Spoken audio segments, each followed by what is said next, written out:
Hey guys, welcome back to my channel. And দেখতে পাচ্ছ আপাতত আমি অনেকটাই সুস্থ। তো হাতের এক্সরে করিয়েছিলাম, এখানে ডক্টরকে দেখিয়েছিলাম, বললো যে কোনো ফ্র্যাকচার হয়নি, হালকা স্ক্র্যাচ পড়েছে হাড়ের মধ্যে, ফোলাটা কমে গেছে, বাট ক্র্যাপ ব্যান্ডেজ লাগিয়ে রাখতে বলেছে। তো এখন আমি আছি উৎপলদের বাড়িতে। এখানে আমার অ্যাক্সিডেন্টের পর উৎপলই বাইকটা নিয়ে এসেছিলো, এখানে রেখেছিল, ওদের বাড়িতে এতদিন ধরে আছে। অ্যাক্সিডেন্টের পর থেকে আমি এখন বাইকটার মুখ দেখিনি, আজকে ফার্স্ট টাইম দেখবো, আমার নিজেরই খারাপ লাগছে। তো আজকে বাইকটা এখান থেকে কেটিএম শোরুমে পৌঁছে দিতে হবে। যত লেট করব তত ইন্স্যুরেন্সে আরও লেট হবে বাইকটা, সেই জন্যে আর কি। তো গাড়িও চলে এসছে। এখন আমার সঙ্গে উৎপল যাওয়ার কথা ছিল, বাট ও যাবে না, আজ বলতেছে তুহিন যাচ্ছে, কারণ তুহিনের জানা আছে কী কী করতে হয় ইন্স্যুরেন্স ক্লেম করার জন্য। তো বাইকটার তো আরও 2-3 মাস আরামসে লেগে যাবে, কিছু করার নেই।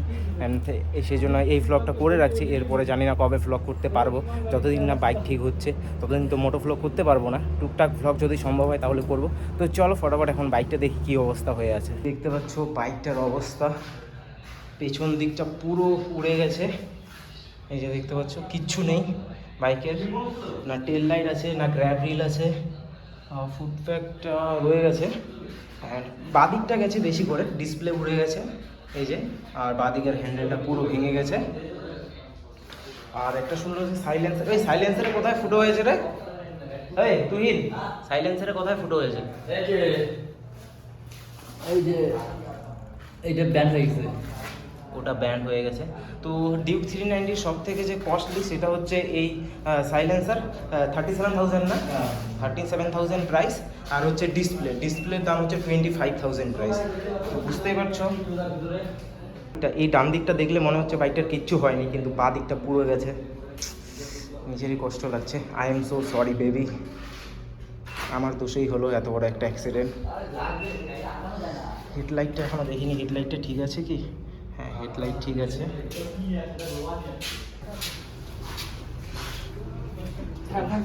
সুপার ডিউ হয়ে আছে না?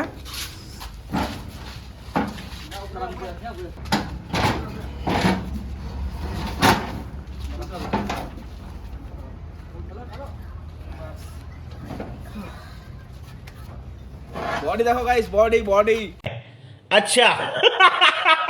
বাইকটা তো পাঠিয়ে দিলাম গাড়িতে করে, ওরা আস্তে আস্তে এগিয়ে গেল, আমরা যাব এখন আমি আর তুহিন ওর বাইকে করে ডিউক 390-তে। আজকে আমি প্রচণ্ড রোদ দিয়েছে দেখতে পাচ্ছ, আমি ঘেমেও যাচ্ছি। আর অসুবিধা হচ্ছে, আমি ঠিকঠাকভাবে হাঁটতে পারছি না, কারণ আমার যে ঘাগুলো রয়েছে সেগুলো এখন যত শুকাচ্ছে তত হাঁটাচলা করলে টান পাচ্ছে, তত বেশি ব্যথা করছে। অ্যান্ড হাতেও হালকা হালকা ব্যথা রয়েছে।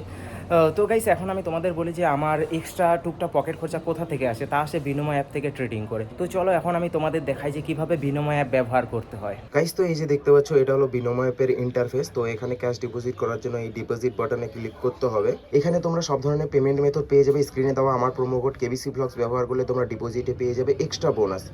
এখানে আর কি ফিচার্স রয়েছে তোমরা চাইলে এখান থেকে চার্ট টাইপটা চেঞ্জ করতে পারবে, এই যে দেখতে পাচ্ছ। তারপর এখান থেকে টাইম ফ্রেম, আমার এখন 5 সেকেন্ড করা থাকলো। তো চলো এখন আমি তোমাদের দেখাই যে এখানে কিভাবে ট্রেডিং করতে হয়।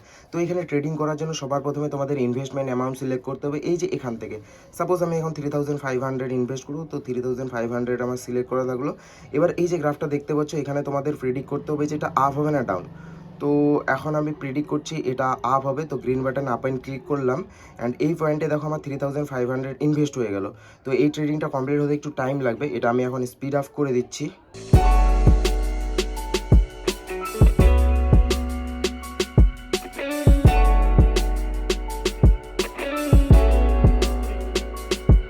গাইস, তো এই যে দেখতে পাচ্ছ ট্রেডিং কমপ্লিট হয়ে গেল। অ্যান্ড আমি পেয়ে গেলাম 6,370 রুপিস।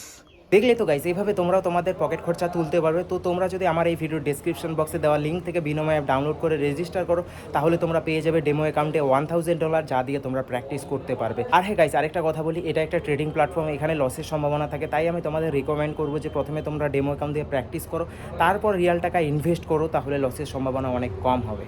তো চলো ফটাফট এখান থেকে। গাইস, তো কেটিএম শোরুমে চলে আসলাম।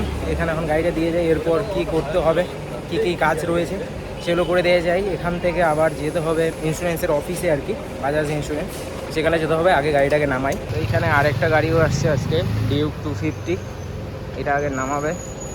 তারপর আমার গাড়িটা তো এখানে রয়েছে পেছনে।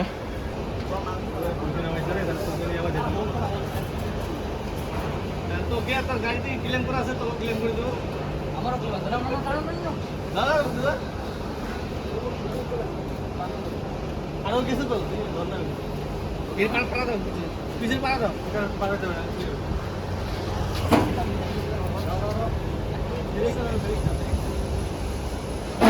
ওই বললাম গাড়ি নামিয়ে দাও। দাদা তুই ধরো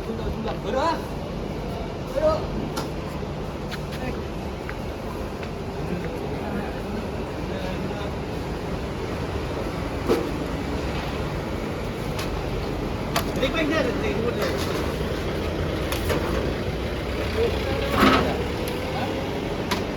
তো বাইকটার অ্যাকচুয়ালি এই বাঁ দিকটা পুরোটা গেছে, সামনের হ্যান্ডেল থেকে শুরু করে পেছনের গ্র্যাব রিল টেল লাইট সব কিছু উড়ে গেছে দেখতে পাচ্ছ। অ্যান্ড জানায়ের ক্র্যাশ ঘাটের জন্য অনেকটা সেভ হয়েছে, তা না হলে তো ওই যে রেডিয়েটার তারপর ইঞ্জিন এগুলোও যেত। হ্যান্ডেলটার অবস্থা দেখতে পাচ্ছ পুরো বেঁকে গেছে, অ্যান্ড ডিসপ্লে তো নেই, ডিসপ্লেটা ফেটে গেছে, এখান থেকে খুলে পড়েছে। অ্যান্ড হ্যান্ডেলটার অবস্থা দেখতে পাচ্ছ। সো গাড়িটাকে দেখে খুবই কষ্ট লাগছে। সো কী করবো, কষ্ট লাগছে। I am so sorry baby, আমার জন্যই হলো এত বড় অ্যাক্সিডেন্ট।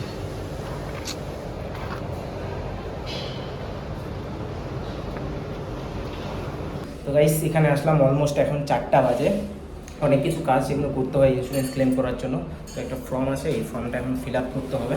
ফিল আপ করে এখন আবার আমার বাজাজ অ্যালিয়ান্সের ইন্স্যুরেন্স, তো সেখানে গিয়ে জমা দিতে হবে এগুলো। তারপর ওরা হয়তো ভেরিফিকেশন করবে, দেন আবার তারপর কি হবে, দেন ওরা সার্ভে করতে আসবে। দেন সার্ভে করতে আসবে। তারপর ইন্স্যুরেন্সটা যদি ওরা অ্যাপ্রুভ করে দেয়, তারপর তার 1 মাসের মধ্যেই বললো বাইকটা ঠিক হয়ে যাবে। বাজাজ অ্যালিয়ান্সের টাইম তাড়াতাড়ি হয়ে যায়, সেই জন্য যেদিন আমার ইন্স্যুরেন্স ক্লেমটা অ্যাপ্রুভ হয়ে যাবে তার 1 মাসের মধ্যে বাইকটা পেয়ে যাবো, মানে 1 মাসের পরে বাইকটা পেয়ে যাবো। তো তুহিনের বাইক আর আমার বাইক একসঙ্গে মোটামুটি একসঙ্গে পেয়ে যাবো আর কি। এটা শুনে ভালো লাগলো যে তাড়াতাড়ি হয়ে যাবে, মোটামুটি 2 মাসের মধ্যে বাইকটা কমপ্লিট হয়ে যাবে। ইন্স্যুরেন্স ক্লেমটা যদি 15-20 দিন লাগে, তারপর আরও 1 মাস, ওই ধরো 1.5 থেকে 2 মাস। তো চলো ফটাফট কাজটা কমপ্লিট করি। এখন বাজে 5টা, এই মাত্র সব কাজ কমপ্লিট হলো। লেটে একটু ঢুকেছিলাম তাই আরও একটু লেট হলো। এতক্ষণে কাজ কমপ্লিট হলো, কারণ এখানে অনেক কিছু প্রসেস রয়েছে, কারণ ইন্স্যুরেন্স ক্লেম করাতে গেলে জানোই। তো আরেকটা কাজ ভালো হলো, যেটা আমাদের এখন ইন্স্যুরেন্স অফিসে যেতে হবে না, এখান থেকে এসে নিয়ে যাবে। কালকে হয়তো ভেরিফিকেশন করতে আসবে, বাইকটা ছবি তুলে নিয়ে যাবে। তারপর হয়তো আমার বাড়ি যেতে পারে, সেখানে ভেরিফিকেশন করবে। তো এরপরে হয়তো আরও ধরো 10-15 দিন লাগবে ওটা অ্যাপ্রুভ হতে, তার 1 মাস পরে বাইকটা পেয়ে যাবো সেরকম বললো।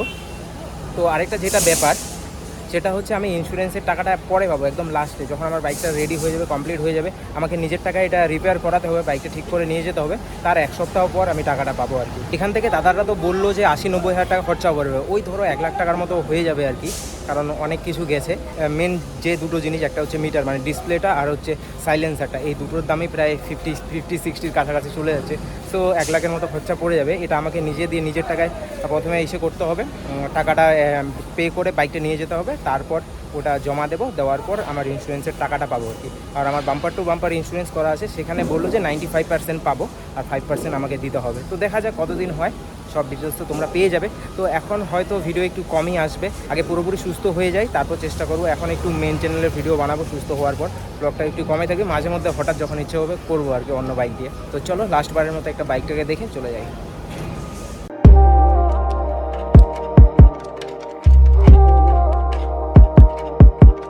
ওকে বেবি, বাই, পরে দেখা হবে সুস্থ হওয়ার পর আবার। তো চলো আজকের ভিডিও এ পর্যন্ত। ভিডিওটা কেমন লাগলো অবশ্যই কমেন্ট করে জানিও। অ্যান্ড আমি অনেকটা সুস্থ হয়ে গেছি, আর কিছুদিন 1 সপ্তাহের মধ্যে পুরোপুরি সুস্থ হয়ে যাব। So don't worry guys. তো চলো আজকের ভিডিও এ পর্যন্তই। কেমন লাগলো কমেন্ট করে জানিও। চ্যানেলে নতুন হলে জানিয়ে কী করতে হবে, সাবস্ক্রাইব করে বেল বাজিয়ে দিও। তো পরবর্তী ব্লগ যবে আসবে তবে দেখা হবে। তুমি ভালো থেকো।